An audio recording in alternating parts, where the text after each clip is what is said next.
Shalom warga kerajaan. Ada satu tema yang pasti tidak disukai oleh semua manusia, yaitu penderitaan. Padahal di dalam kitab Ibrani pasal kedua ayat 10 dikatakan bahwa Kristus disempurnakan dengan penderitaan. Kalau sekedar kena corona, harus pakai masker, harus divaksin, itu bukan penderitaan, saudara ya. Penderitaan di sini disebutkan adalah penganiayaan. Dan kita tahu setelah semua tanda-tanda itu terjadi, yaitu di mana ada kelaparan, ada gempa bumi di segala tempat. Baru kemarin ketika direkam ini, ada gempa bumi bersama-sama di Padang dan di Bali. Dan itu semua cuma wake up alarm buat kita semua. Sebab firman Tuhan mengatakan setelah semuanya itu ada peperangan, saling membunuh, dan kelaparan, dan semua yang disebutkan tadi, katastrofi itu akan ada penganiayaan. Kamu akan diserahkan kepada penguasa-penguasa. Kamu akan diadili di mahkamah-mahkamah agama. Tapi itu adalah PHK. Penganiayaan, hadirkan kesempatan. Saya ulangi sekali lagi. PHK, penganiayaan, hadirnya kesempatan. Dan tidak usah kamu berpikir apa yang akan kamu jawab. Ya, bagi pengikut Kristus, itu saya biasa. Saya tidak usah cerita di sini. Sejak 40 tahun yang lalu saya mengalami saudaraku fitnah, aniaya, ancaman, intimidasi. Berulang-ulang dalam hidup saya. Tapi saya mengerti satu hal. Pertama-tama ketika Nabi Musa meninggalkan Mesir tanpa takut. Dia menganggap penderitaan karena Kristus. Menganggap ya. Menganggap penderitaan karena Kristus lebih dari seluruh kekayaan Mesir. Dia bisa jadi Firaun berikutnya. Dia memilih sengsara bersama umat Tuhan. Sebab dia singkatkan, kamu adalah orang Israel, orang Ibrani, the man from the other side, yang punya perjanjian dengan Abraham. Dan Tuhan berkata, tidak usah kamu pikirkan. Pada saat itu, aku memberikan kepadamu a mouth and a wisdom.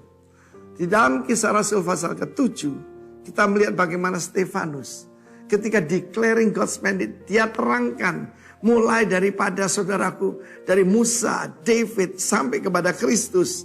Dan yang mendengarnya tertusuk hatinya. Dan dia dirajam batu jadi martir yang pertama. Tetapi dia melihat ke atas dan dia melihat Kristus. Siap berdiri, siap menyambut dia. Kristus berdiri itu untuk menghancurkan orang yang menganiaya dia. Dia berkata, Tuhan, jangan tanggungkan atas mereka. Dengan berkata demikian, dia menyerahkan nyawanya. Luar biasa. Penganiayaan itu sesuatu yang normal buat pengikut Kristus. Kamu akan dibully, kamu akan dihina, paling sedikit dipersulit, paling sedikit mengalami ancaman, intimidasi. Tetapi juga akan tiba waktunya orang yang membunuh kamu mengira mereka berbuat bakti bagi Allah. Mengenai suffering for Christ, 1 Petrus 2:20 mengatakan bahwa kita mendapatkan kasih karunia, multiplied grace kan. Kasih karunia bukan cuma untuk diselamatkan, bukan cuma untuk diberkati, but to suffer for His name. Dalam Kisah Rasul pasal 4, ketika Petrus dan Yohanes, mereka ditahan, dianiaya, disesah, karena ada orang lumpuh dari lahir, melompat dan berdiri, berjingkrak-jingkrak memuji Tuhan. Dan dia berkata, karena orang itu sembuh, kami dianiaya gak apa-apa. Mereka keluar bersuka cita. Sebab mereka dianggap yaitu layak menderita karena nama Kristus. Renungkan ini. Sebab salib itu sekarang jadi hiasan. Salib itu adalah alat penganiayaan paling keji di dunia.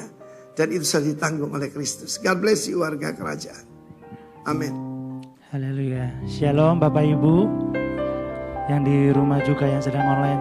Saya percaya bahwa kita semua menikmati kasih dan setia Tuhan, kemurahan Tuhan, perlindungan Tuhan di dalam hidup kita. Dan saya percaya sepanjang minggu ini ada Tuhan yang setia, menyertai, menolong, melindungi, bahkan memberkati kehidupan kita. Amin.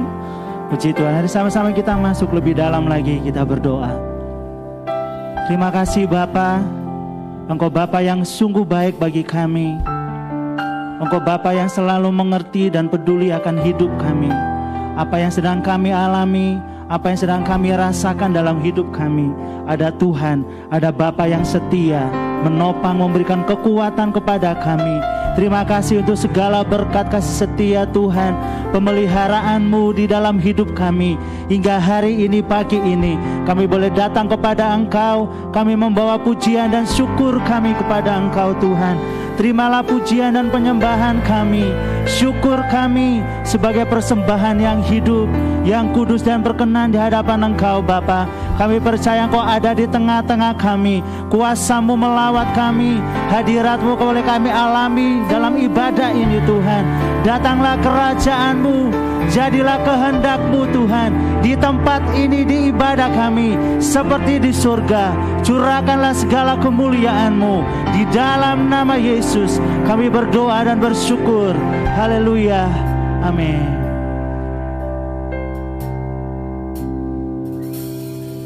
Terima kasih Tuhan.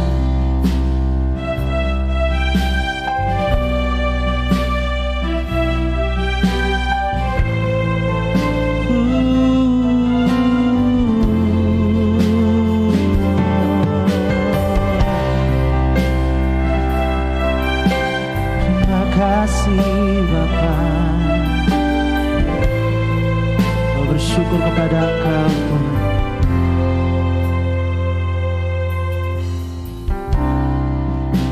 Bersyukur selalu bagi kasih-Mu di dalam hidupku.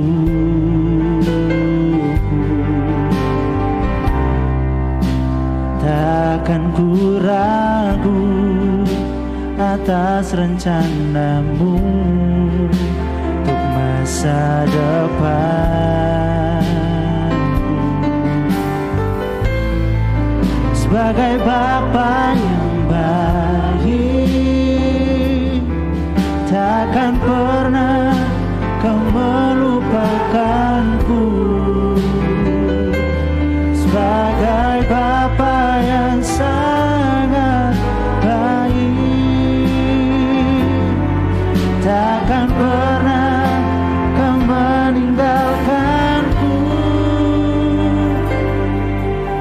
Bukan menari dan bersuka karena-Mu, oh Yesusku, dan ku kan minum air-Mu bagai rusa rindu. Selalu ku hidup dalam-Mu dan hidup-Mu di dalamku, oh Yesusku. Kau sangat ku cinta. Terima kasih Bapa. Engkau ada di dalam kami. Engkau penopang hidup kami Tuhan. Mari sama-sama lagi berdiri, naikkan pujian ini lagi Tuhan. Bersyukur selalu bagi kasih-Mu di dalam hidup.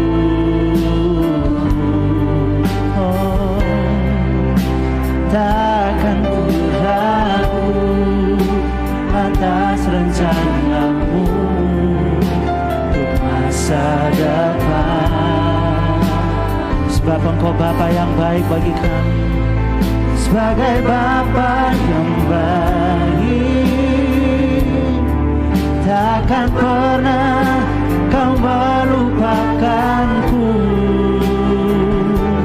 Sebagai Bapa yang sangat baik, takkan pernah Kau meninggalkanku. Bukan menari dan bersuka karena-Mu, oh Yesusku, dan ku kan minum air-Mu bagai rusa rindu. Selalu ku hidup dalam-Mu dan hidup-Mu di dalamku, oh Yesusku.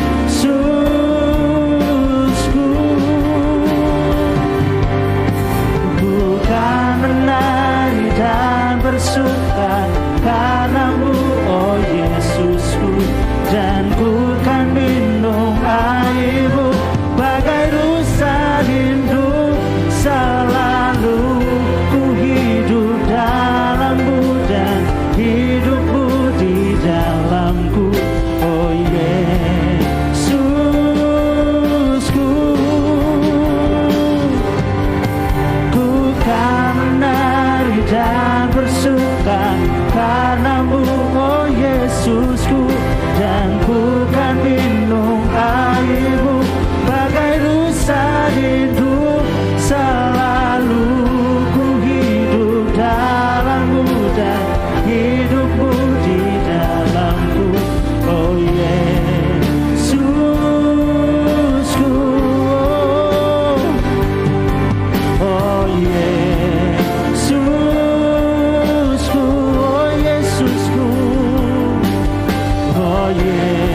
sembahku hanya bagimu Tuhan, tiada yang sepertimu.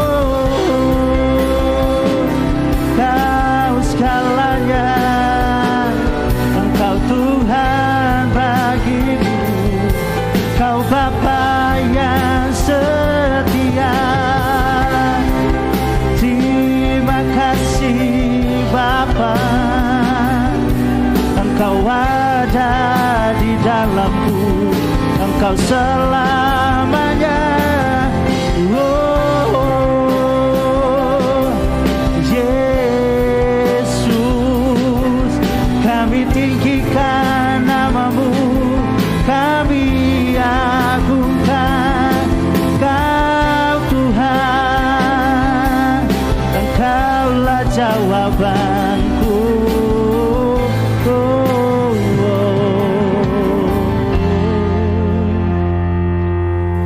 Terima kasih Bapa, haleluya.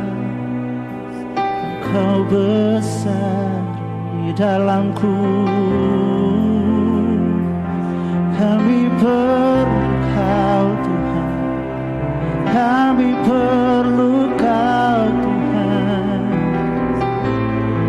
Percaya Engkau setia, takkan ku berpaling dari kasih-Mu.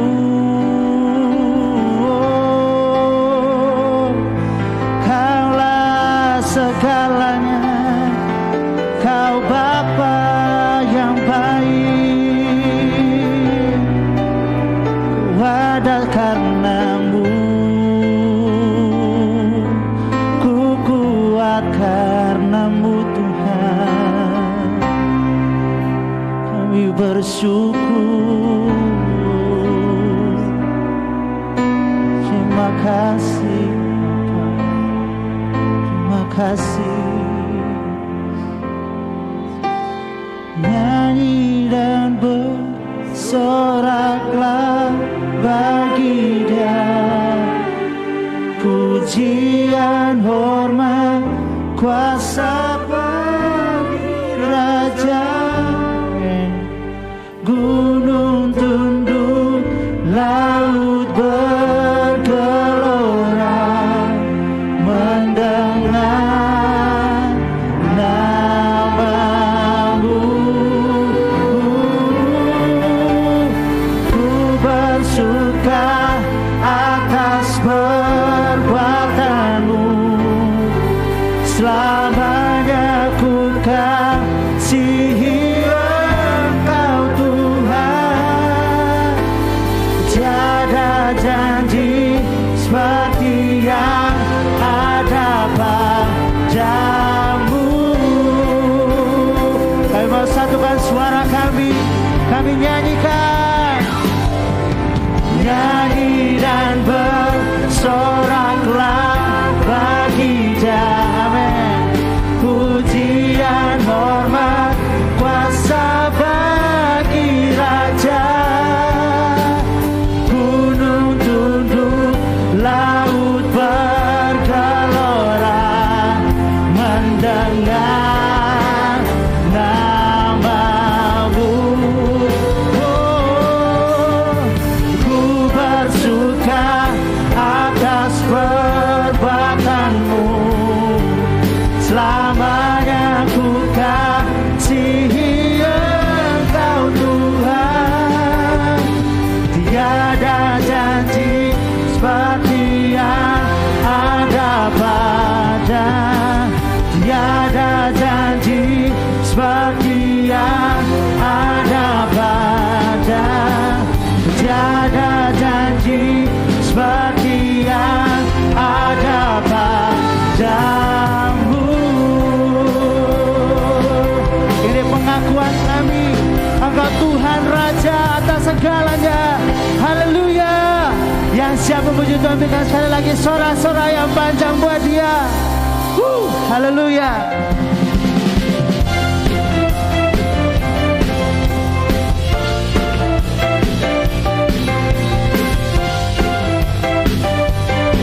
Sebab firman-Nya adalah pelita bagi kaki kita dan terang bagi jalan kita. Amin.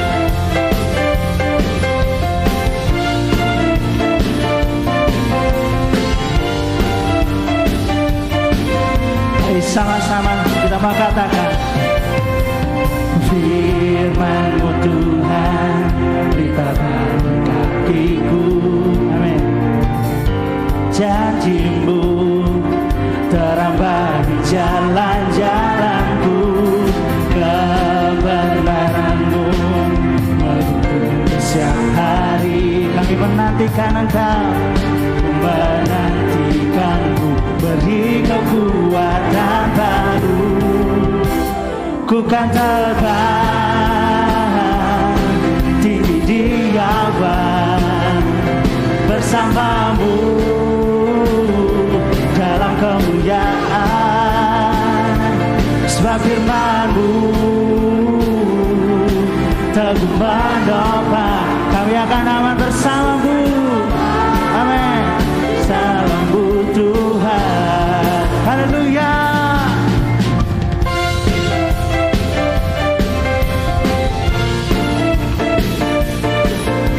Sungguh kami bersyukur kami punya Tuhan yang ajaib. Haleluya. Firman-Mu Tuhan, pelita bagi kakiku. Janji-Mu terang bagi jalan-jalanku, kebenaran-Mu menuntunku siang hari. Sungguh kami nantikan, ku menantikan-Mu, beri kekuatan baru. Ku kan terbang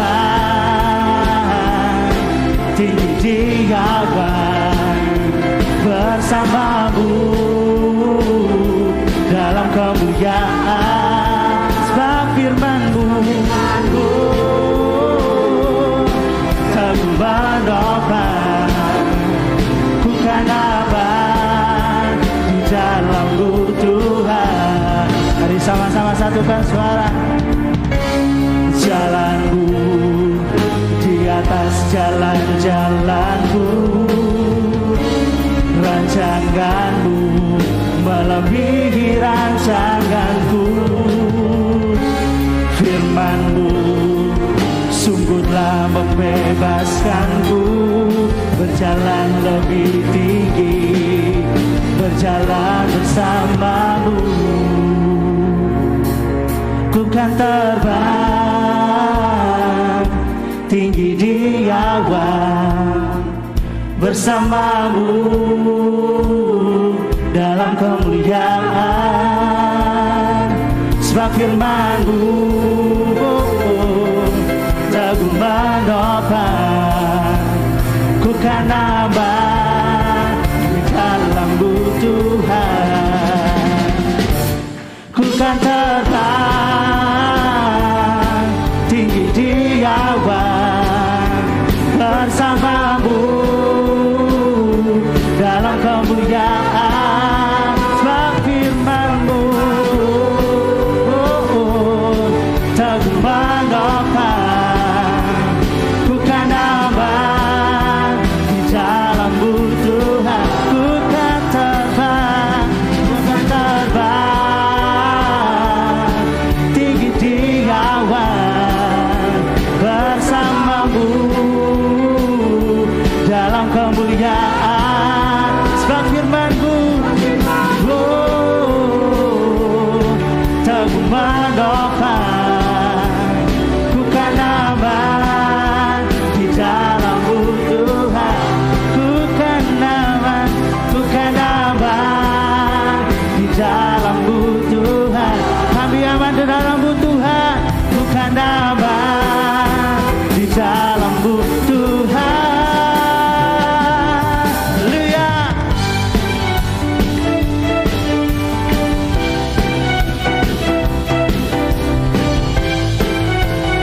Kami akan aman di dalam Engkau Tuhan. Berikan sorak-sorai bagi Dia. Haleluya. Terima kasih Tuhan, Engkau setia, Engkau ada di dalam kami Tuhan. Terima kasih Bapak. Ini yang mau kami terus percaya bahwa Engkau perisai kami, Engkau perlindungan bagi kami Tuhan. Kasih.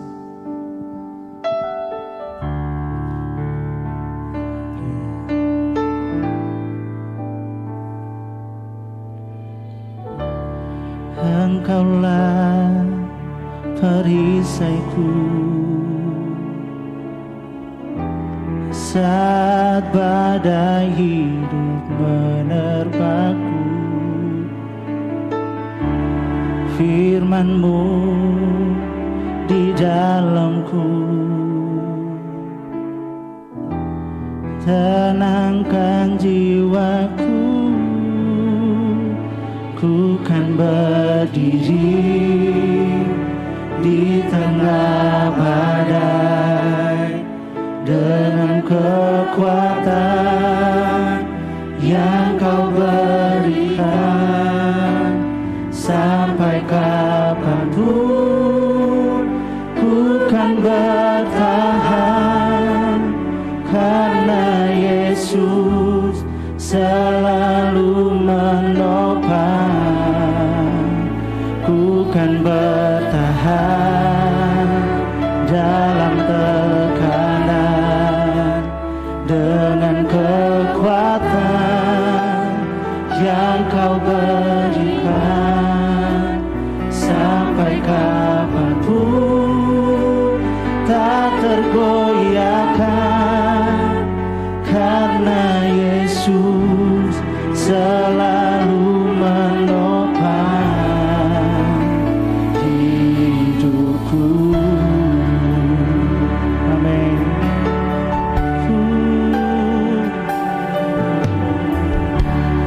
Engkaulah perisaiku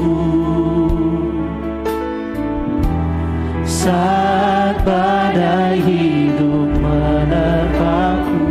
Sebab firman-Mu yang menopang kami. Firman-Mu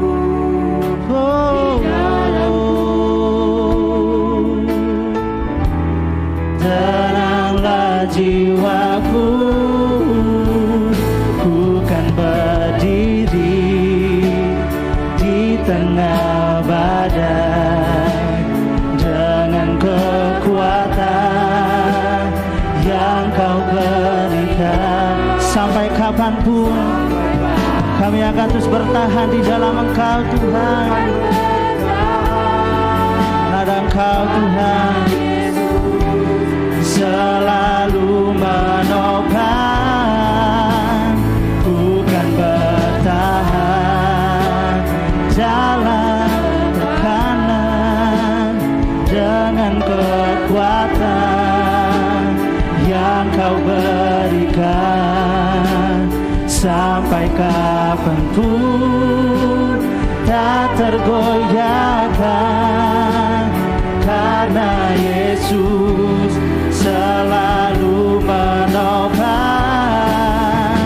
Ku kan berdiri di tengah badai dengan kekuatan yang Kau berikan. Sampai kapanpun ku kan bertahan, karena Yesus selalu menopang. Ku kan bertahan dalam tekanan dengan kekuatan yang Kau berikan.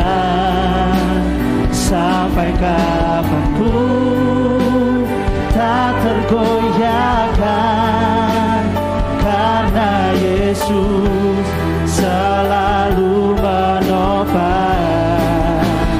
hidupku. Mari sama-sama lebih lagi katakan bagi Tuhan.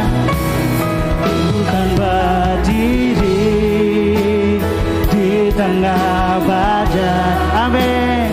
Dengan kekuatan yang Kau berikan. Sampai kapanpun ku kan bertahan, karena Yesus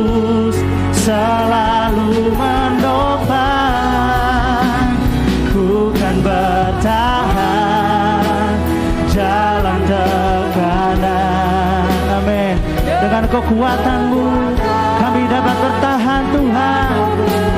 Makasih Bapa. Sampai kapanpun tak tergoyahkan, karena Yesus selalu menopang. Ku kan berdiri di tengah badai dengan kekuatan yang Kau berikan. Sampai kapanpun ku kan bertahan, karena Yesus selalu menopang. Ku kan bertahan dalam tekanan dengan kekuatan yang Kau berikan. Sampai kapanpun tak tergoyahkan, karena Yesus selalu menopang. Sekali lagi, ku kan berdiri. Ini iman kami, ini yang kami percaya Tuhan. Dengan kekuatan sebab Engkau sumber kekuatan yang Kau berikan. Sampai kapanpun ku kan bertahan, karena Yesus selalu. Kami kuat, kami mau bertahan Tuhan. Ku kan bertahan dalam tekanan dengan kekuatan yang Kau berikan. Sampai kapanpun tak tergoyahkan, karena Yesus selalu menopang. Karena Yesus selalu menopang. Karena Yesus selalu menopang. Karena Yesus selalu menopang hidupku. Mari berikan sorak-sorai bagi Tuhan. Terima kasih Tuhan. Terima kasih Bapa,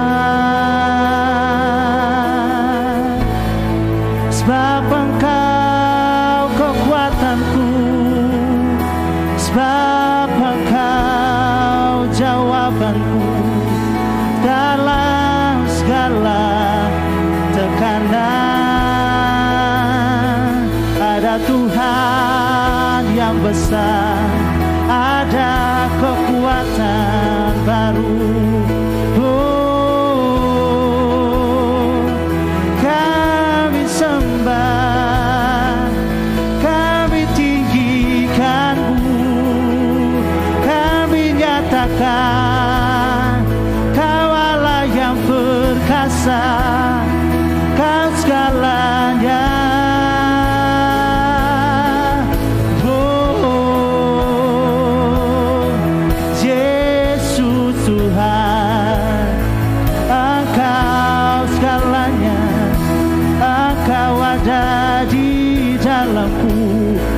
Nyatakan kuasa-Mu Tuhan, nyatakan mujizat-Mu. Takkan ku berpaling dari-Mu Tuhan. Engkau baik bagiku, ku takkan takut, sebab Engkau besertaku. Engkau ada bersamaku. Engkau Tuhan yang setia. kasih Tuhan. Siang hari ini kami mengucap syukur kepada Tuhan. Terima kasih buat anugerah-Mu. Kami ada sebagaimana kami ada, ini semua oleh karena kemurahan-Mu. Terima kasih untuk kehadiran-Mu di tengah-tengah kami. Terima kasih Tuhan, Engkau menjamah setiap kami, baik kami yang ibadah di gereja maupun kami yang online. Tuhan, Engkau memberkati setiap kami. Sebentar kami akan mendengarkan firman-Mu. Kiranya Engkau berbicara kepada kami pribadi lepas pribadi. Engkau menguatkan setiap kami Tuhan, melalui kebenaran firman Tuhan. Berbicaralah dan kami siap untuk mendengarkan firman Tuhan. Dalam nama Tuhan Yesus Kristus. Haleluya. Amin. Puji Tuhan, silakan duduk. Mungkin teman-teman kita yang lain lagi proses donor darah ya. Sehingga sudah datang ke gereja tapi nggak bisa naik. Oke, hari ini kita memasuki bulan September. Sudah tema kita di bulan ini adalah Suffering for the King, ya artinya menderita bagi Sang Raja atau menderita bagi Kristus, ya yang diambil dari 1 Petrus yang mengatakan kalau kita menderita baiklah kita menderita sebagai orang yang mengikut Kristus, bukan menderita karena kita melakukan sebuah kejahatan. Tapi hari ini saya akan menyampaikan sharing firman Tuhan dari apa yang saya peroleh dari ketika saya mengikuti KLC, Kingdom Leadership Conference ya. Dan di sana ada Pak Arifin, Pak Daniel Yanuar dari Surabaya yang menyampaikan firman Tuhan dan Bapak Ibu Gembala supaya saya menyampaikan dari antara materi-materi itu. Dan saya simpulkan saya akan menyampaikan tentang Kaleb bin Yefune. Kaleb tidak banyak disebut di dalam Alkitab. Kita tahu nama Kaleb dari kitab Bilangan. Itu muncul mulai ketika Tuhan mengutus, Musa mengutus 12 pengintai untuk mengintai tanah perjanjian. Dan kemudian kita lihat lagi muncul ketika di dalam kitab Yosua. Jadi nama Kaleb tidak begitu menyolok seperti Yosua. Tetapi dari Kaleb ini kita bisa belajar dari kehidupannya yang cukup menjadi teladan bagi kita orang-orang percaya. Arti kata Kaleb adalah anjing. Ya.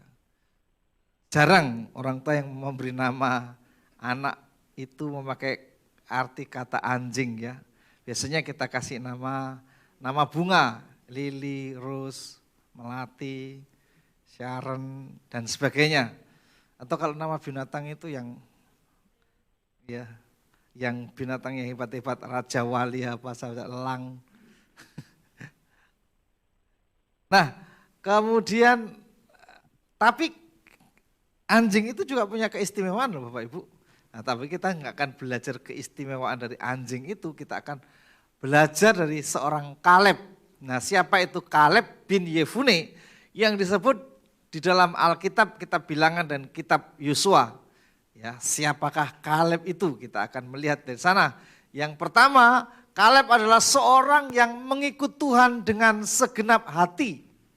Ya, Alkitab mencatat Kaleb seorang yang mengikut Tuhan dengan segenap hati atau sepenuh hati. Inilah keteladanan yang perlu kita ikuti, keteladanan yang perlu kita contoh bahwa seorang itu kalau mengikut Tuhan harus mengikut Tuhan dengan segenap hati.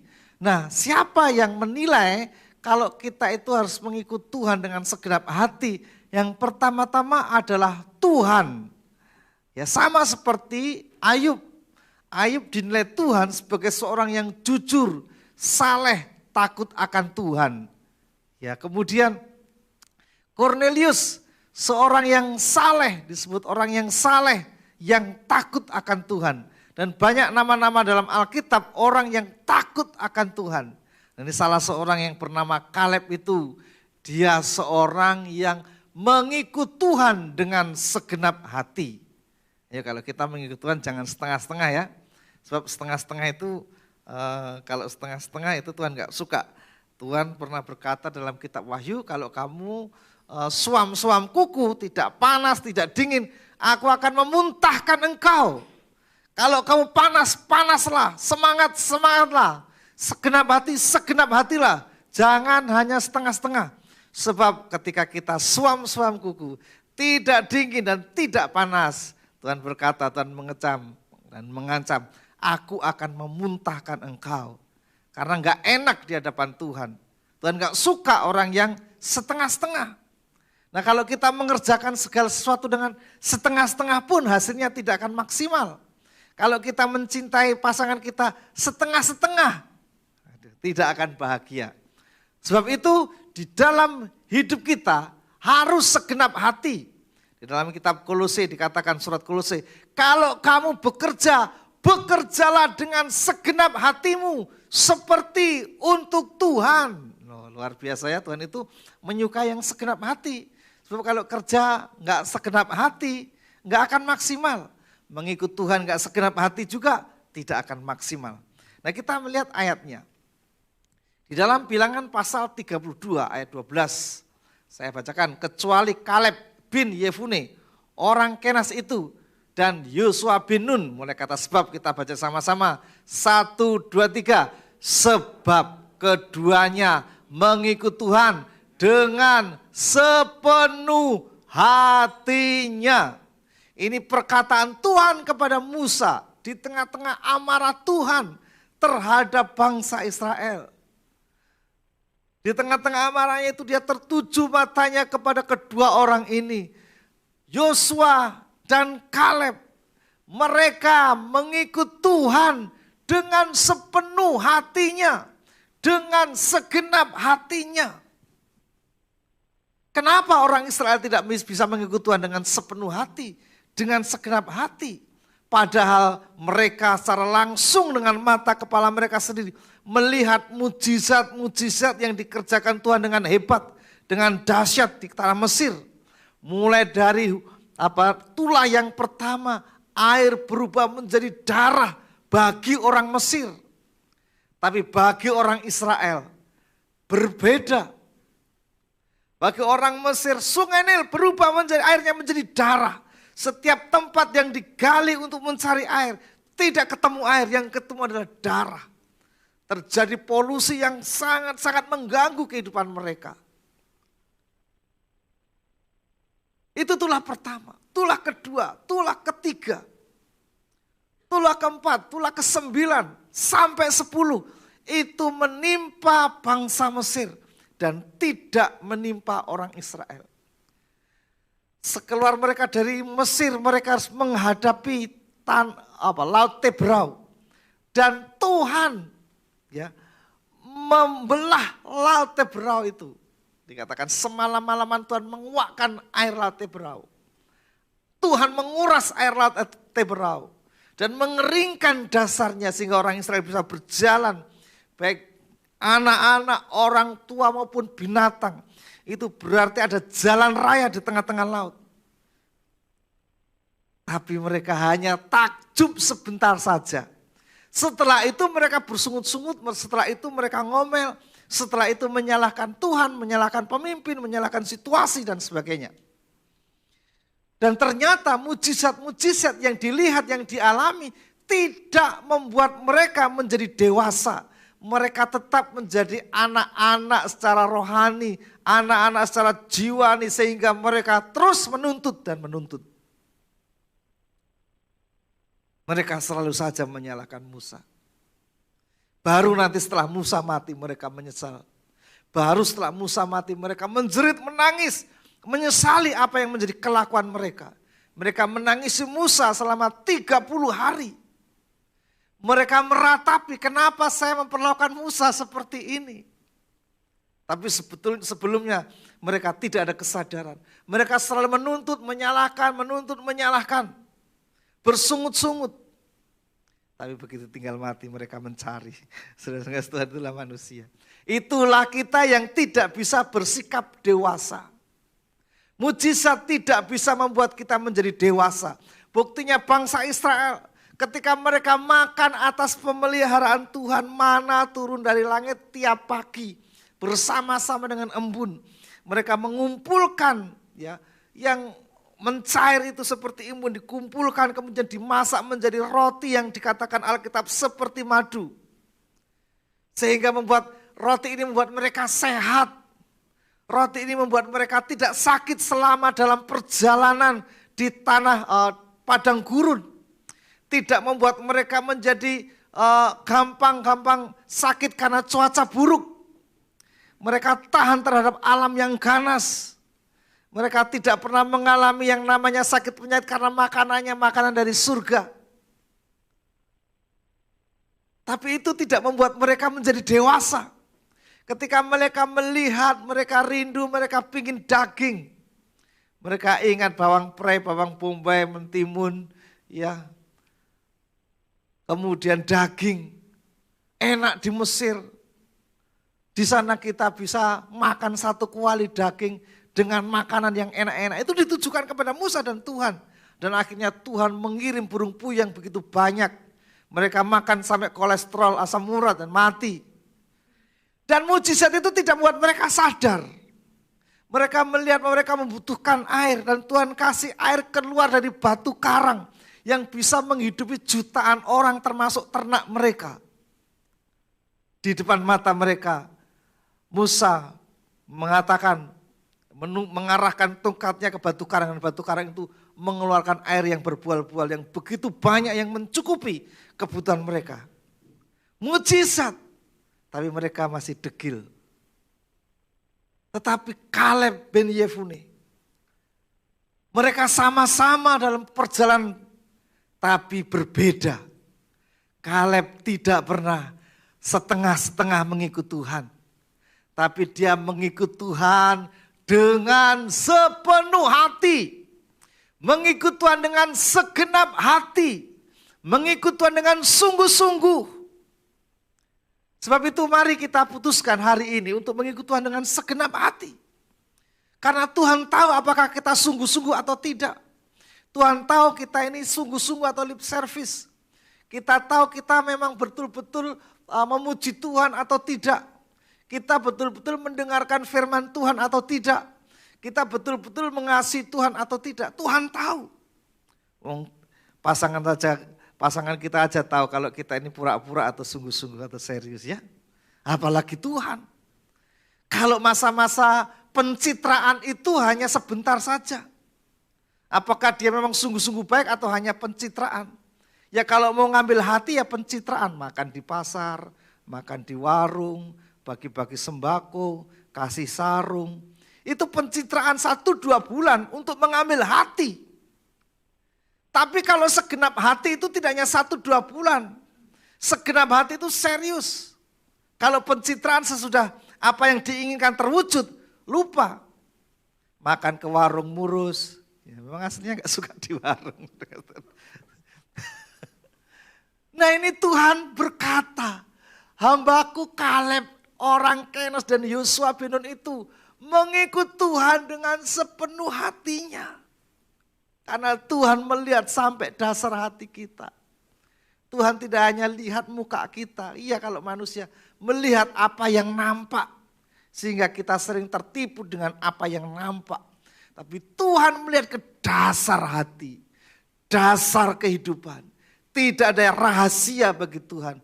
Dan Allah menilai bahwa Kaleb seorang yang mengikut Tuhan dengan sepenuh hatinya. Tuhan mengatakan.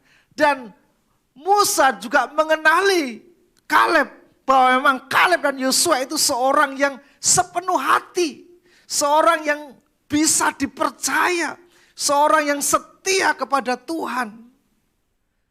Musa yang tiap hari bertemu dengan Kaleb dan Yosua. Yang setiap hari bertemu dia mengerti.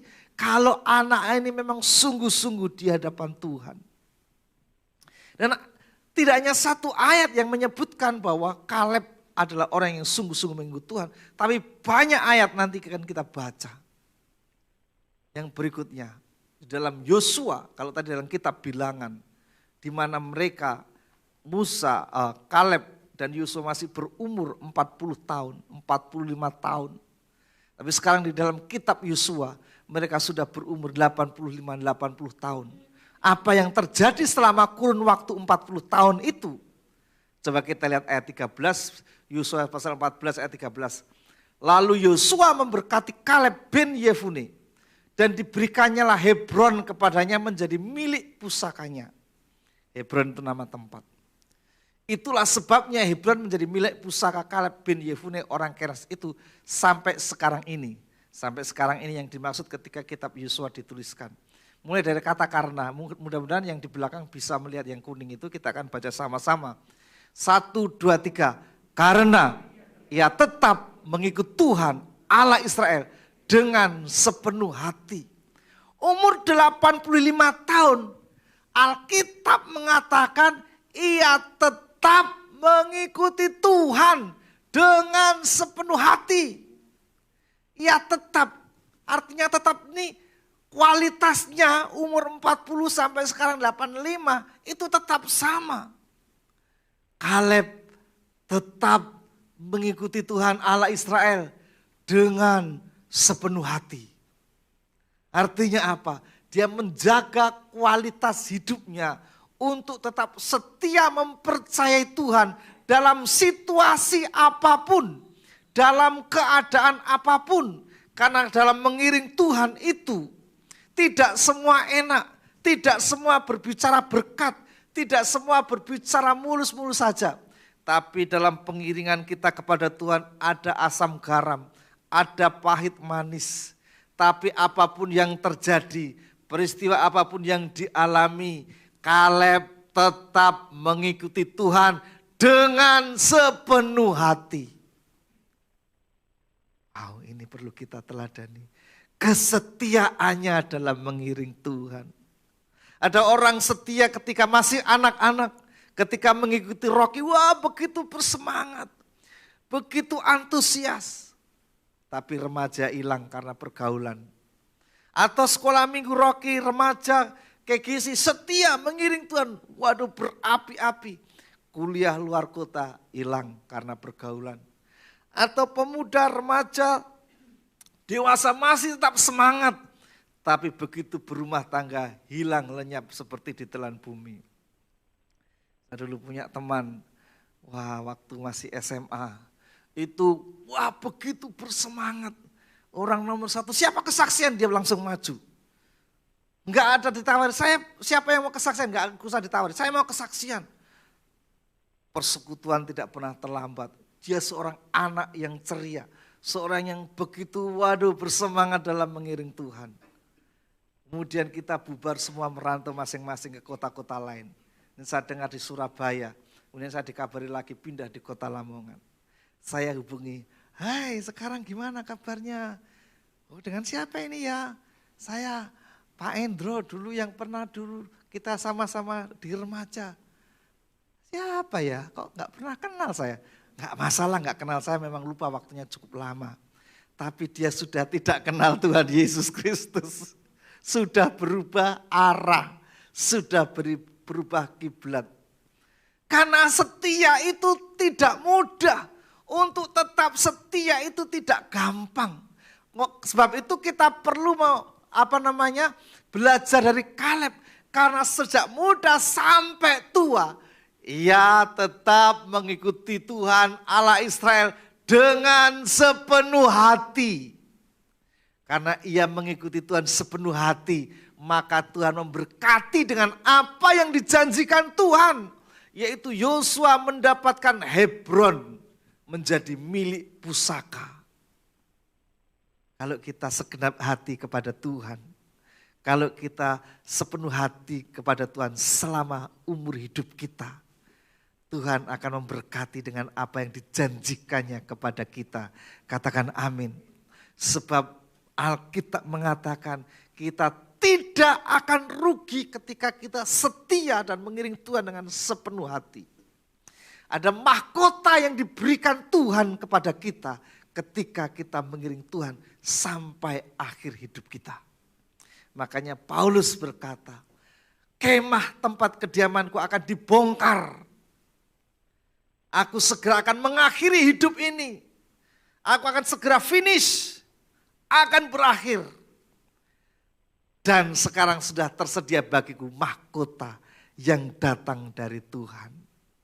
Kalau kita mengejar mahkota yang tidak bernilai kekal, yang fana, itu kita mati-matian. Mencari penghargaan yang tidak bernilai kekal itu kita mati-matian. Apalagi dalam hal mencari penghargaan mahkota dari Tuhan. Kita harus perjuangkan. Tetaplah mengikut Tuhan dengan sepenuh hati. Sama seperti Kaleb. Memang ada kesulitan dalam mengiring Tuhan. Memang ada pahit dan getir dalam mengikut Tuhan. Memang ada suka dan duka dalam mengiring Tuhan. Tapi jangan sampai kegetiran masalah kehidupan itu membuat kita berubah, bergeser dari Tuhan. Tetaplah setia kepada Tuhan. Kaleb dikatakan, ia tetap mengikut Tuhan Allah Israel dengan sepenuh hati sampai tua, bahkan sampai akhir hidupnya. Sampai akhir ku menutup mata, ku tetap setia, dan seterusnya. Lanjutnya orang ngerti. Ayo kita belajar mengikut Tuhan dengan sepenuh hati. Pasti Tuhan akan memberikan upah, penghargaan buat kita. Mungkin kita tidak dilihat orang. Mungkin kita tidak diperhatikan orang. Mungkin kita tidak ada yang mendorong-dorong. Biarlah Roh Kudus yang terus memperhatikan Anda, yang mendorong Anda untuk tetap setia mengiring Tuhan. Sama seperti Kaleb. Yang kedua, Kaleb tahu firman Tuhan dan memperkatakan firman Tuhan. Untuk tahu firman Tuhan, hari ini kita perlu membaca firman Tuhan setiap hari. Alkitab itu sudah bisa ditaruh di mana-mana. Sekarang sudah tidak ada yang membawa Alkitab buku. Jarang.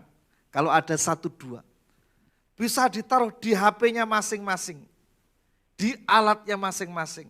Itu artinya untuk membaca Alkitab tidak perlu susah-susah. Tidak perlu terlalu jauh.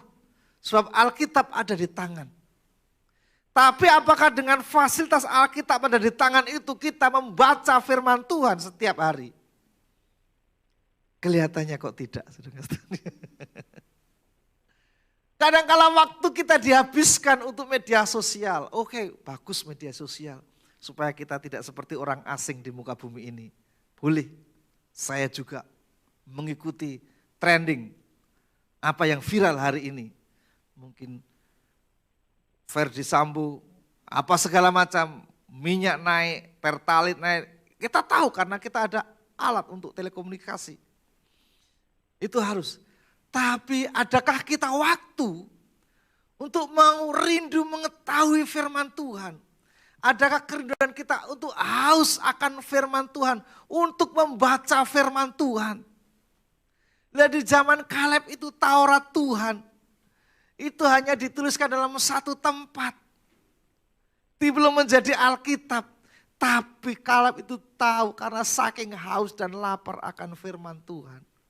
Dan Tuhan itu menggenapi setiap orang yang lapar dan haus akan Tuhan pasti dipuaskan.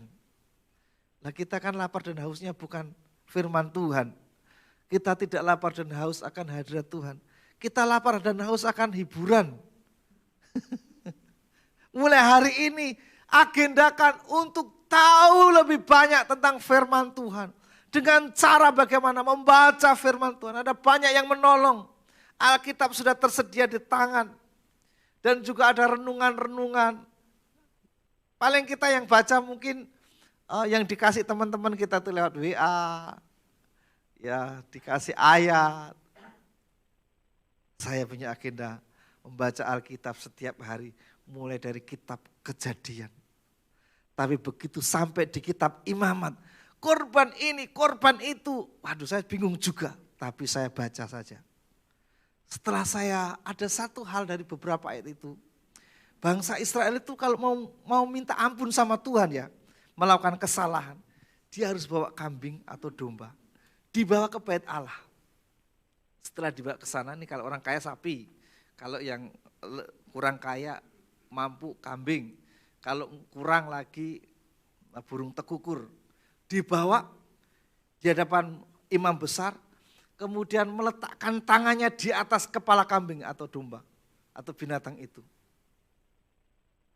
Dosanya dialihkan di situ. Dan kemudian dipotong, darahnya disiramkan, dan kita dikuduskan. Artinya apa? Saya tangkap, kalau kita datang kepada Tuhan itu nggak bisa diwakili. Pribadi lepas pribadi. Pribadi lepas pribadi. Nggak bisa orang Israel, saya jatuh dalam dosa. Saya aras-arasan kebaik telah, tuntunan gue orang nggak akan terjadi, itu nggak boleh. Orang lain yang meletakkan tangan nggak bisa, harus datang secara langsung di hadapan Tuhan. Udah kitab Imamat, saya pusing juga tapi saya belajar memahami. Nah kita perlu haus tahu akan firman Tuhan. Kalau sudah tahu memperkatakan firman Tuhan itu, karena kalau kita baca dapat firman Tuhan dan kita dipenuhkan dengan firman Tuhan, maka firman Tuhan akan meluap dalam perkataan kita. Dan perkataan yang disampaikan itu perkataan firman Tuhan. Coba lihat dengan Kaleb. Kemudian Kaleb mencoba menenteramkan hati bangsa itu di hadapan Musa. Katanya, tidak, kita akan maju dan menduduki negeri itu. Sebab kita pasti akan mengalahkannya. Itu perkataan Kaleb. Kenapa Kaleb memperkatakan itu? Karena dia tahu firman Tuhan. Dia mengerti janji Allah kepada nenek moyangnya Abraham, Ishak dan Yakub bahwa tanah Kanaan itu akan diberikan kepada keturunannya.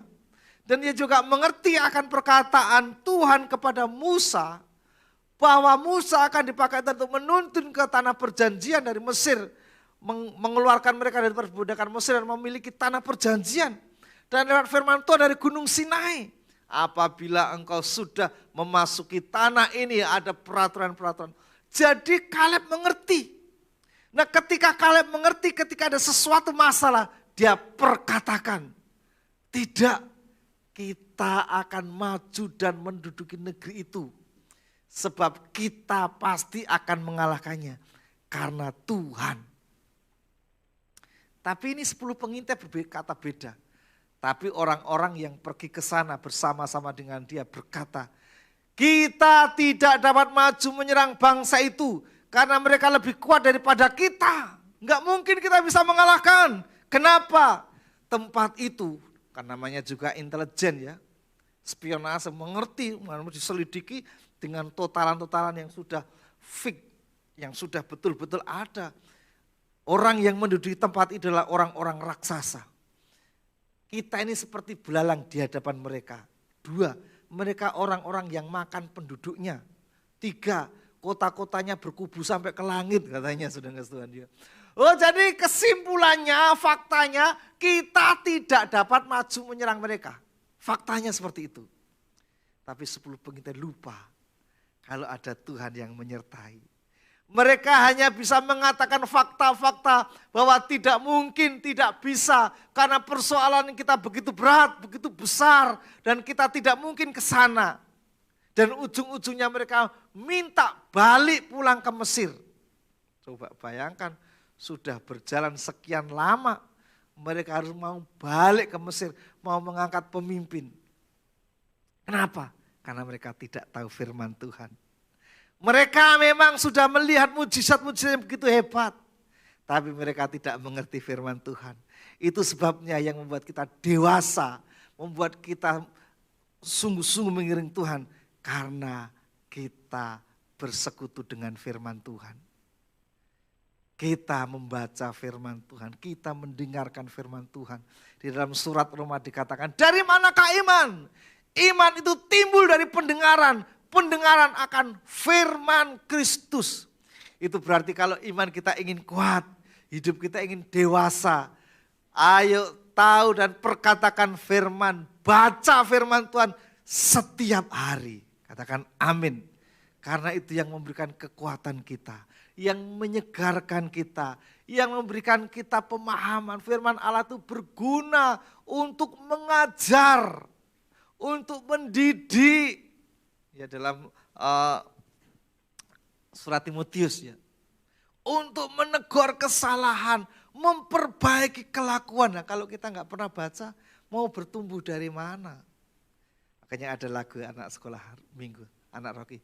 Baca kitab suci, doa tiap hari, doa tiap hari. Baca kitab suci, doa tiap hari kalau mau tumbuh. Kalau mau tumbuh. Nah, gitu. Kalau di Papua lebih seru lagi. Firman Tuhan itu pesawat Allah. Ya, sakarpe lah ya. Firman Tuhan itu pesawat Allah. Dulu kalau saya ngajar sekolah minggu di Papua. Firman Tuhan itu pesawat Allah. Wah, goyang-goyang. Apa saja diartikan, tapi firman Tuhan itu penting bagi kita. Sebab itu dalam kitab Mazmur dikatakan berbahagialah orang. Itu pasal pertama ya. Tidak ya duduk dengan orang-orang pencobaan, tapi yang kesukaannya ialah Taurat Tuhan. Dan yang merenungkan Taurat itu siang dan malam. Kalau orang hidupnya penuh dengan firman Tuhan, maka yang dideklarasikan pun firman Allah. Ini coba lihat perbedaan orang-orang yang penuh firman Tuhan yang tidak. Ayat 30 itu yang penuh, ayat 31 yang enggak. Ketika yang penuh itu berkata, tidak, kita akan maju dan menduduki negeri itu sebab kita pasti akan mengalahkan mereka, menyingkirkan masalah kita, menghalau problema-problema kita. Kita pasti bisa karena Tuhan bersama dengan kita. Yang tidak kenal firman, kita nggak bisa maju. Masalahnya berat, besar, nggak mungkin. Mulai, pulang aja. Dan akhirnya, menurut kita bilangan pasal 14, Tuhan berkata, sesuai dengan perkataan yang kamu katakan kepadaku, akan kulakukan kepadamu apa yang kamu katakan. Benar, orang yang mengatakan tidak mungkin 10 pengintai itu. Mereka akhirnya mati di dalam padang gurun. Dan tidak menikmati tanah perjanjian. Tapi Kaleb dan Yosua menikmati tanah perjanjian. Kenapa? Mereka tahu dan memperkatakan firman Tuhan. Mereka percaya kepada Tuhan. Katakan amin. Saat ini kalau kita sedang menghadapi persoalan apapun di rumah tangga kita, bisnis kita, keluarga kita, anak-anak kita, berkatakan kita pasti maju bersama dengan Tuhan. Meskipun Pertalite naik, Pertamax naik, semua akan naik, bodaan semua akan naik. Kita akan tetap maju sebab bukan pengalaman kita, tapi bersama dengan Tuhan yang membuat kita maju. Itu pengalaman, itu dari keyakinan saja mental kita sudah akan berubah Bapak Ibu. Apalagi dalam tindakan-tindakan. Sebab itu perlu tahu dan memperkatakan firman Tuhan. Dari ucapan kita akan dibenarkan. Nah, sebab itu Amsal berkata, orang yang akan menggemakan perkataan itu akan memakan buahnya. Apa yang kita gemakan, akan kita makan buah dari yang kita gemakan itu. Kalau kita sulit, jangan bolak-balik mati aku, mateng tenan iki. Kita terpancing itu, tapi Tuhan pasti tolong. Katakan amin. Nah, ini saya salah angka. Memiliki roh yang luar biasa. Harusnya kan nomor 3 ya, ini nomor 2. Gak apa-apa ya. Fokus ke memiliki roh yang luar biasa. Nah, Kaleb itu seorang yang sepenuh hati pengikut Tuhan. Dan tahu memperkatakan firman Tuhan. Sehingga memiliki roh yang luar biasa. Roh yang luar biasa itu seperti apa? Ya, Bilangan pasal 14 ayat 24. Tetapi hambaku Kaleb, karena lain jiwa yang ada padanya. Dan ia mengikut aku dengan sepenuhnya. Akan kubawa masuk ke negeri yang telah dimasukinya itu. Dan keturunannya akan memilikinya. Ini dalam terjemahan baru ya. Dalam terjemahan lama itu saya ada agak jelas. Kecuali hambaku Kaleb. Sebab sertanya adalah roh yang lain. Roh yang berbeda. Dan ia pun tetap menurut aku. Nah, spirit yang ada di dalam Kaleb itu berbeda dengan spirit yang ada di dalam 10 pengintai tadi. Rohnya atau spiritnya, jiwanya itu berbeda. Bedanya apa? Bedanya seperti ini. Berikutnya ya. Tidak, kita akan maju dan menduduki negeri itu sebab kita pasti akan mengalahkannya. Yang pertama, spiritnya berbeda. Percaya meskipun di masa yang sukar. Kalau kita percaya tidak dalam masa yang sukar, apa bedanya dengan percaya dengan orang yang tidak percaya? Nah, roh yang berbeda itu tetap menaruh iman, percaya meskipun di masa-masa yang sulit. Maka dia disebut man of faith karena tetap percaya meskipun keadaannya sukar. Tidak mungkin menurut pandangan manusia, menurut fakta-fakta. Faktanya tanah Kanaan diduduki orang-orang raksasa. Faktanya orang-orang itu memakan penduduknya. Faktanya mereka terlatih berperang. Faktanya kota-kotanya berkubu, berbenteng sampai ke langit saking tingginya gitu loh. Faktanya kita tidak mungkin mengatakannya. Tapi Yosua ini tetap percaya meskipun di masa sukar karena dia tahu. Kenapa dia tidak lebih percaya firman daripada fakta? Karena dia tahu bahwa firman akan mengubah fakta. Fakta tidak akan mengubah firman, sebab firman itu kekal. Tapi firman akan mengubah fakta. Faktanya apa? Faktanya nanti mereka akan mampu mengalahkannya. Itu sebabnya disebut punya roh yang berbeda. Karena roh yang tetap percaya. Yang berikutnya, kenapa disebut memiliki roh yang berbeda? Ya taat. Di masa-masa sulit tetap taat kepada Tuhan. Nah kadang-kala kita taat kalau kita diberkati. Ketika tidak diberkati, kita nggak taat. Ngomel, bersungut-sungut, marah, melawan, memberontak. Itu roh yang berbeda. Tapi Yosua, Kaleb tetap taat. Di atas fakta dia tidak mengerti. Tapi dia pegang firman Tuhan, tetap taat. Ada satu cerita, seorang petani Kristen, petani cengkeh. Karena sudah panen dia waktunya jemur. Dia jemur, mendung, digulung lagi. Nah ini cengkeh enggak sedikit, banyak gulung lagi. Begitu selesai gulung, panas. Wah, karena supaya cepat kering, digelar lagi dalam waktu itu juga. Selesai, mendung lagi. Dia langsung lihat ke atas. Bisa enggak jadi Tuhan? Kalau enggak saya aja yang jadi Tuhan. Dia marah sama Tuhan. Karena cengkehnya. Nah kadang-kala kita ini kecewa dengan Tuhan. Loh, banyak loh orang yang kecewa dengan Tuhan. Banyak. Dan kadang-kala kita suka kecewa. Kurang apa sih saya Tuhan itu. Doa pagi enggak pernah absen jam 5 sampai jam 6.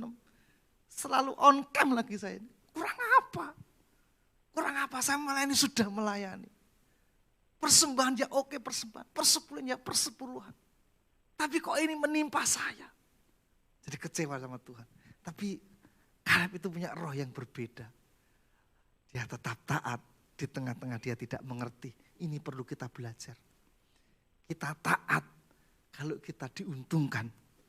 Kita taat kalau kita mengerti. Kita taat kalau dijanjikan sesuatu. Tapi Kaleb punya roh yang lain. Roh, spirit yang excellent. Roh yang luar biasa. Dia taat di tengah-tengah kesulitan. Dia seorang yang setia dan dapat dipercaya. Setia, tetap percaya kepada Tuhan.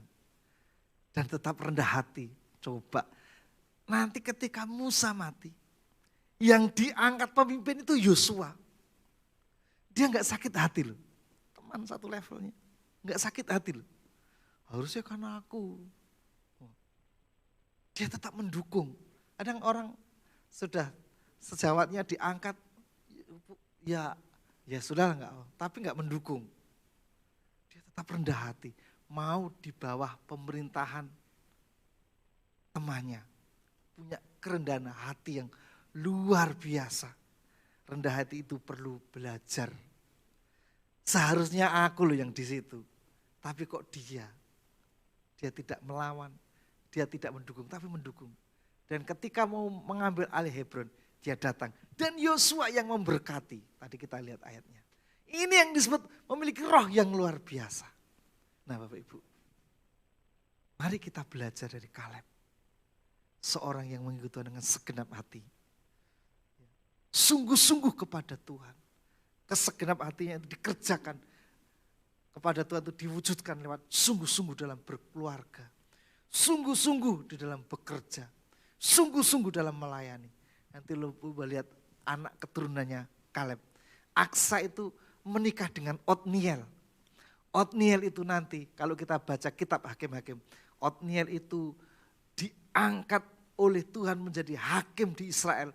Untuk mengamankan bangsa Israel selama 40 tahun. Kalau kita sungguh-sungguh, kita bukan hanya kita yang diberkati, anak-anak kita akan diberkati. Amin. Ya, luar biasa ya, segenap hati mengiring Tuhan. Sungguh-sungguh mengiring Tuhan. Yang kedua, tahu dan memperkatakan firman Tuhan. Cinta firman Tuhan.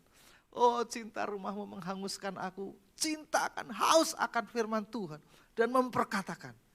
Dan taat terhadap firman Tuhan. Memiliki roh yang berbeda. Amin. Mari kita berdoa. Mari kita bangkit berdiri Bapak Ibu. Terima kasih Tuhan. Siang hari ini kami belajar dari seorang anakmu yang bernama Kaleb. Tuhan, kalau kami saat ini, hari-hari ini kami lemah. Dalam pengiringan kami kepada Tuhan.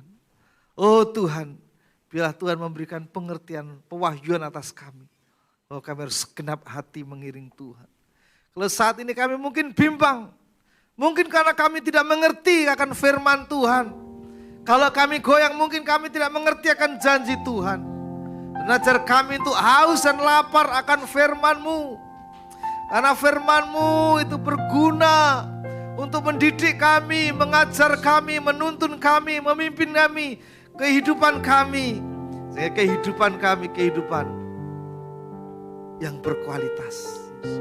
Ajar kami untuk setia tekun membaca Alkitab, membaca firman Tuhan. Dan berikan kami roh yang excellent, roh yang luar biasa. Untuk kami tetap tahan ketika menghadapi persoalan. Tidak mundur, tidak putus asa, tidak menyerah. Karena ada roh Tuhan yang dalam hidup kami. Dan roh Allah yang di dalam kami itu lebih besar daripada roh yang ada di dunia ini. Mungkin saat ini kami takut menghadapi situasi bisnis, situasi ekonomi, situasi dunia yang tidak menentu. Tapi kami bersama roh Tuhan, kami boleh dikuatkan. Roh Allah itu yang membuat kami excellent, membuat kami taat kepada firman Tuhan. Sebab ketaatan terhadap firman-Mu itulah yang mendatangkan berkat dalam hidup kami. Roh yang rendah hati, roh yang mau tetap, oh Tuhan, menghormati otoritas-otoritas yang Tuhan taruhkan di sekitar kami. Mari kita angkat tangan kita. Terima kasih Tuhan. Terima kasih Tuhan. Mari naikkan setiap doa, kerinduan kepada Tuhan. Mungkin ada persoalan, ada masalah. Mungkin kita sudah tawar hati. Saat ini minta lawatan Tuhan atas hidup kita. Baik yang di rumah, di gereja ini Tuhan kami. Oh haleluya, haleluya. Jamah setiap kami Tuhan. Orang lain mungkin gak mengerti, orang lain tidak tahu, tapi Tuhan lebih dari tahu. Tuhan memahami keadaan kami. Tuhan mengerti apa yang kami perlukan. Saat ini kami berseru kepadamu Tuhan. Kami perlu campur tanganmu Tuhan. Kami perlu Engkau Tuhan. Kami perlu Engkau Yesus. Oh haleluya, haleluya. Karala baraba shata kanara la baraba baraba. Urala baraba shata karala baraba baraba. Haleluya. Haleluya.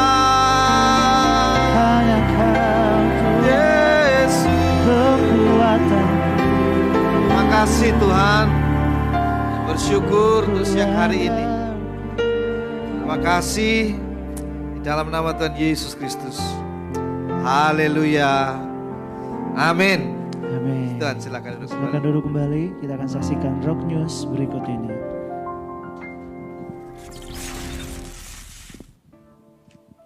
Shalom warga kerajaan Allah, berjumpa kembali di Kingdom News minggu ini. Bagi Anda yang baru pertama kali hadir secara onsite, kami menyambut Anda dengan sukacita dan kasih Kristus. Dan bagi Anda yang belum bisa beribadah secara langsung, Anda tetap bisa mengikuti ibadah melalui online streaming YouTube channel GBI Rock Tulung Agung. Pada minggu diadakan 2 kali, pada pukul 6:30 pagi dan 8:30 pagi. Bapak Ibu dapat hadir langsung ke gedung gereja tanpa perlu registrasi.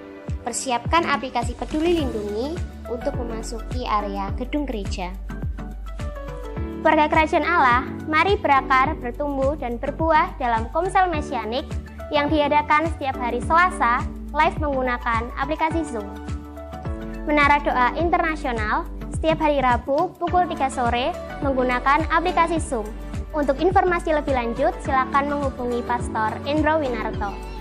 Gemar, Gerakan Membangunkan Fajar yang diadakan setiap hari Senin sampai Sabtu pukul 5 pagi, live menggunakan aplikasi Zoom. Ibadah MWM yang diadakan setiap hari Rabu minggu ketiga pukul 6 sore di TRC. Untuk info lebih lanjut bisa menghubungi nomor berikut. Hai adik-adik Rocky, yuk ikut ibadah Rocky yang diadakan secara onsite setiap hari Minggu pukul 11 siang di TRC. Untuk informasi lebih lanjut, silakan menghubungi nomor berikut. Bagi kalian yang berjiwa muda, mari bergabung bersama kami dalam ibadah KGC yang diadakan secara onsite setiap hari Minggu pukul 12:30 siang bertempat di TRC. Dan Komsel KGC yang diadakan pada hari Rabu pukul 6:30 malam. Untuk info lebih lengkap bisa menghubungi nomor berikut ini. Bagi Bapak Ibu yang membutuhkan informasi seputar gereja, silakan kunjungi link berikut ini. Atau hubungi Sekretariat Gereja setiap hari Selasa sampai Sabtu pukul 9 pagi sampai 3 sore. Berikut adalah informasi rekening persembahan gereja. Warga Kerajaan Allah, demikianlah Kingdom News minggu ini. Pastikan sudah follow akun media sosial Rock Tulung Agung, serta subscribe YouTube channel GBI Rock Tulung Agung. Tuhan Yesus memberkati. Shalom Bapak Ibu Saudara semuanya, baik yang ibadah online maupun yang masih ibadah onsite. Tuhan Yesus memberkati Bapak Ibu Saudara semuanya. Dan saya atas nama jemaat juga mengucapkan terima kasih atas pelayanan Bapak Endro. Tuhan Yesus memberkati. Ada beberapa pengumuman tambahan yang perlu Bapak Ibu Saudara perhatikan, bahwa bagi Bapak Ibu yang belum bergabung di dalam Komsel, segera ambil bagian di dalam Komsel. Tentunya Bapak Ibu bisa informasikan ini nanti di gereja, di mana Komsel-Komsel Bapak Ibu mau bergabung ya. Komsel masih berjalan seperti biasa setiap hari Selasa jam 7 malam ya, lewat aplikasi Zoom ya. Kemudian ibadah Rocky akan kami adakan sebentar ini jam 11. Tapi untuk minggu depan, tolong perhatikan ibu-ibu ya. Minggu depan, karena ibadah kedua kita sudah maju 8:30, ibadah Rocky untuk minggu depan itu 10:30 ya. Jadi bukan jam 11, tapi 10:30 ya. Tapi khusus hari ini tetap jam 11 karena kita belum sampaikan kepada anak-anak Rocky. Jadi hari ini sehabis ibadah ini kita adakan ibadah Rocky jam 11. Tapi mulai minggu depan ibadah Rocky jam 10:30 ya. Tolong ibu-ibu, bapak-bapak perhatikan, jangan sampai nanti terlambat ya. Datangnya tetap jam 11, udah hampir kelar, hampir selesai ibadahnya ya. Nah, ibadah kayak gini nanti ada sehabis ibadah Rocky jam 12:30 siang dan akan dilayani oleh Saudara Aven. Kemudian ada tanggal Kamis tanggal 8 September 2022 jam 6:30 lewat aplikasi Zoom. Itu ada fellowship Gembala Komsal. Jadi Bapak Ibu yang terlibat di dalam Komsal untuk bisa ambil bagian di dalam fellowship Gembala Komsal. Kemudian kita tetap akan umumkan memilih family gathering. Bapak Ibu segera mendaftarkan untuk mengikuti family gathering yang akan diadakan tanggal 7-8 Oktober. Itu hari Jumat dan hari Sabtu di Hotel Purnama Batu dengan biaya Rp300.000 ya. Untuk anak-anak 150.000 ya. Bapak Ibu yang belum mendaftar segera ambil bagian untuk bisa mendaftar di bawah, nanti kita akan sediakan tempatnya.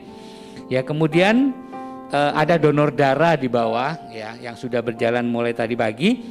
Bagi Bapak Ibu yang sesudah ibadah ini mau donor darah dipersilahkan karena donor darahnya sampai jam 11. Tadi saya dapat informasi sampai jam 11. Jadi mungkin Bapak Ibu habis ibadah ini mau donor silahkan ya.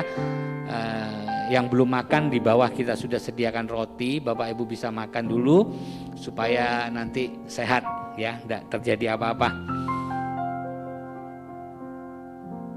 Ya, itu aja pengumuman tambahan. Saya mengingatkan ini mungkin ada beberapa saudara-saudara kita mungkin yang kesiangan juga ya.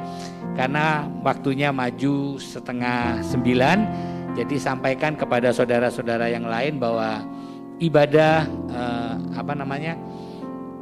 ibadah raya yang kedua itu adalah jam 8:30 dan ini akan berlaku terus sampai selama-lamanya ya. Tentunya kita tidak akan ubah-ubah lagi karena mengubah waktu itu walaupun setengah jam ada resikonya ya. Ya resikonya mereka tidak adaptasi ya. Kenapa saya katakan seperti ini? Saya pun tadi bangun, saya untung ingat saudara. Kalau nggak ingat dari datang jam 9 loh ya. Rasa-rasanya tidak biasa masih ya, tapi saya percaya kalau ini berjalan seperti biasa nanti semuanya bisa berjalan secara lancar. Juga ada Kingsword yang Bapak Ibu sudah bisa dapatkan September 2022. Bapak Ibu bisa dapatkan ini dengan mengganti ongkos cetaknya sebesar 10.000. Betul ya Pak ya? Ya, Bapak Ibu segera dapatkan ini. Tuhan Yesus memberkati ya. Saya mengundang Bapak Ibu Saudara semua bisa bangkit berdiri. Kita akan segera mengakhiri ibadah kita saat siang hari ini. Dan silahkan Bapak Ibu yang habis ibadah ini mau donor, silahkan di bawah sudah disiapkan. Terima kasih Tuhan, Engkau sungguh Allah yang baik, Allah yang luar biasa. Kami memiliki Allah yang tiada bandingnya seperti Engkau. Terima kasih atas firman-Mu yang menguatkan kami untuk biar kami bergantung harap hanya kepada Tuhan. Banyak masalah, banyak persoalan yang kami hadapi, tapi kami yakin dan percaya Tuhan yang turut berserta dengan kami. Dan kami yakin dan percaya ada pemeliharaan daripada Tuhan, ada perlindungan Tuhan, ada penyediaan daripada Tuhan. Bahkan ada pembelaan daripada Tuhan. Bahkan setiap promosi Tuhan sudah siapkan atas seluruh kehidupan kami. Dan kami percaya, kami musrahkan ini semua hanya ke dalam tangan Tuhan. Tuhan, kalau sebentar kami akan berikan persembahan buat pelebaran kerajaan Tuhan, buat pekerjaan Tuhan di tempat ini, biar apa yang kami lakukan, apa yang kami kerjakan hanya untuk memuliakan nama Tuhan. Tidak ada satupun di antara kami yang mencuri kemuliaan-Mu. Dan kami yakin dan percaya pemeliharaan Tuhan terjadi atas seluruh kehidupan kami. Bahkan apa yang kami lakukan dan kami kerjakan, Tuhan jadikan buat berhasil dan nama Tuhan ditinggikan dan diagungkan. Terima kasih Tuhan, terima kasih Roh Kudus. Saudara tetap dalam penyembahan saudara. Saudara terima doa berkat dari hamba-Nya. Terima kasih Tuhan Yesus buat hari ini Tuhan sudah memberkati kami. Bapak Ibu mari kita angkat tangan kita, mohon berkat yang datang dari Tuhan. Kiranya berkat Allah Bapa, kasih sayang dari Sang Putra, persekutuan dengan Roh Kudus menyertai kita mulai hari ini sampai Yesus datang kali yang kedua. Diberkatilah rumah tangga kita, keluarga kita diberkati, putra putri kita diberkati Tuhan. Pekerjaan, usaha, sawaladang, pertokohan, apapun yang kita kerjakan dibuat Tuhan berhasil. Dan kiranya perjalanan kita disertai dan kita beruntung karena Tuhan ada bersama-sama dengan kita. Terima berkat ini di dalam nama Tuhan kita Yesus Kristus dan serukan amin. Ambil waktu sejenak untuk berdoa dan mengucap syukur kepada Tuhan.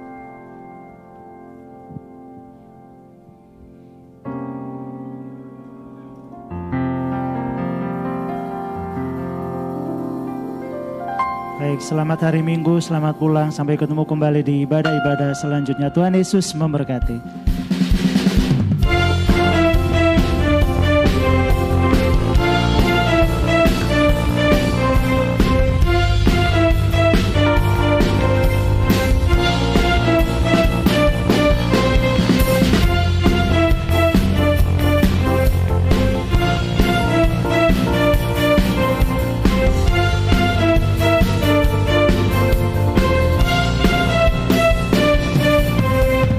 We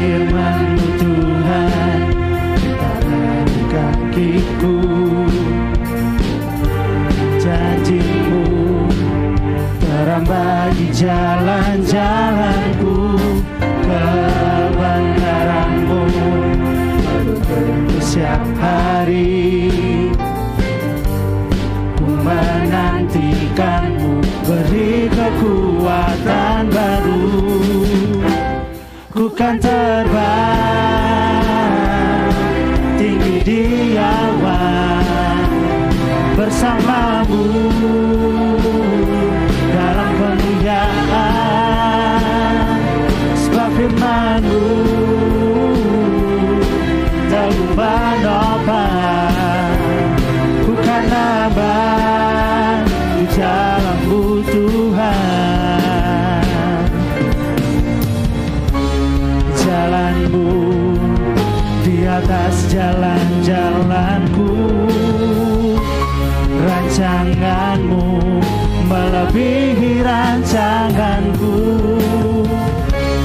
Firman-Mu sungguh telah membebaskanku, berjalan lebih tinggi, berjalan bersama-Mu.